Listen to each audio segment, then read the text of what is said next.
며느리까지 내쫓을 정도로 세종이 미친듯이 사랑한 아들 영흥대군 이영. 세종과 소원왕후의 사이에서 얻은 귀중한 막내 아들이었습니다. 40세에 가까운 나이에 본 늦둥이 왕자였으니 얼마나 예쁘고 소중했겠습니까. 영흥대군의 말 한마디 행동 하나하나에 껌뻑 죽었던 세종은 그를 위해서라면 뭐든 다 하겠다 다짐하였죠. 세종의 아들 바보 면모는 실록에도 무수히 많이 기록되어 있습니다.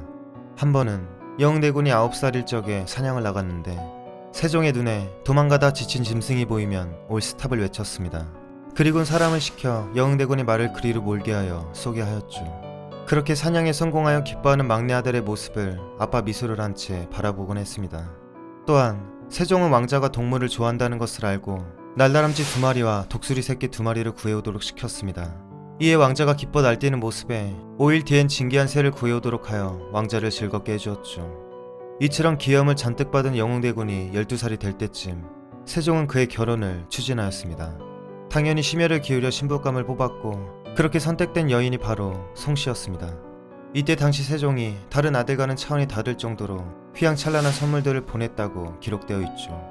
비록 부모의 간택으로 얻은 부인이었지만 영흥대군은 그녀를 진심으로 사랑하게 되었습니다. 이때까지만 해도 그에겐 행복한 나날들이 펼쳐지고 있었는데 하지만 4년 뒤 갑자기 세종이 며느리 송씨를 내쫓게 됩니다. 정확한 이유는 알 수 없지만 기록엔 송씨가 병에 걸려 세종이 이혼을 추진하였다고 합니다. 영흥대군은 아무것도 할 수 없었습니다. 그토록 사랑하는 부인을 떠나보내기 싫었지만 상대는 아버지이자 임금 세종이었기에 눈물을 머금고 이혼을 할 수밖에 없었죠. 그렇게 세종은 다시 본인이 직접 며느리를 물색했고 16살의 영흥대군은 새 장가를 가게 됩니다. 이때도 물론 세종은 여러 만금의 진귀한 보물을 선물하였습니다. 근데 이맘때쯤 여러 대신들이 영흥대군의 저택이 너무 웅장하고 화려한데 좀 오버하시는 거 아니냐는 상소를 올리니 세종은 이렇게 말했습니다. 진짜 지나치냐.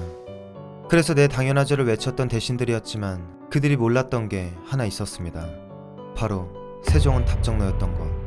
성질을 잔뜩 내면서 진짜 지나치냐를 묻고 또 물으니 대신들도 결국엔 꼬랑지를 내리고 여러 대군의 집과 다름이 없습니다 라며 포기하였습니다. 그렇게 다시 해맑아진 세종은 한없이 영흥대군에게 퍼주기 시작했죠. 세종의 사랑은 정말 한도 끝도 없었습니다.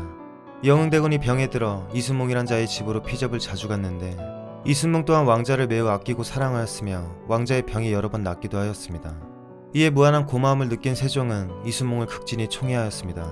이순몽이 뇌물을 처먹던 첩의 딸을 발로 차 죽이던 어떠한 폐악질을 부려도 세종은 끝까지 눈 감아 주었습니다. 대단하죠. 여하튼 세종은 당시 안 아픈 곳이 없을 정도로 병세가 심각했음에도 직접 영흥대군을 재혼시켰습니다. 그리고는 얼마 지나지 않아 영흥대군의 집으로 피접을 나갔던 세종은 병세가 악화되어 결국 그곳에서 숨을 거두게 되었습니다. 가장 사랑하던 막내 아들의 집에서 생의 마지막을 보내게 된 것이었죠. 세종은 죽기 전 첫째 문종과 둘째 세조를 불러다 신신당부하였습니다. 우리 막내 아들 영흥대군을 특별히 사랑하고 보살펴 주거라. 사실 20살 차이의 막내 동생을 일찍이 무척이나 아꼈던 문종과 세조는 세종의 뒤를 이어 아낌없는 사랑을 퍼주었습니다. 세종이 살아있을 적에 가지고 있던 모든 보물을 영흥대군에게 주려 하였지만 죽는 바람에 이루지 못하였습니다. 그런데 문종이 즉위하고 얼마 안 있다 모든 보물을 영흥대군에게 주었습니다. 대대로 전에 내려오던 보화가 모두 그에게로 넘어갔으니 엄청난 재물을 손에 넣게 된 것이죠. 세조 또한 동생이 아프다면 병이 나을 수 있는 것은 안 해본 게 없을 정도로 끔찍한 동생 사랑을 보여줬습니다. 하지만 이처럼 가족의 온 사랑을 다 받고 행복할 줄만 알았던 영흥대군도 한 가지 슬픔이 있었습니다.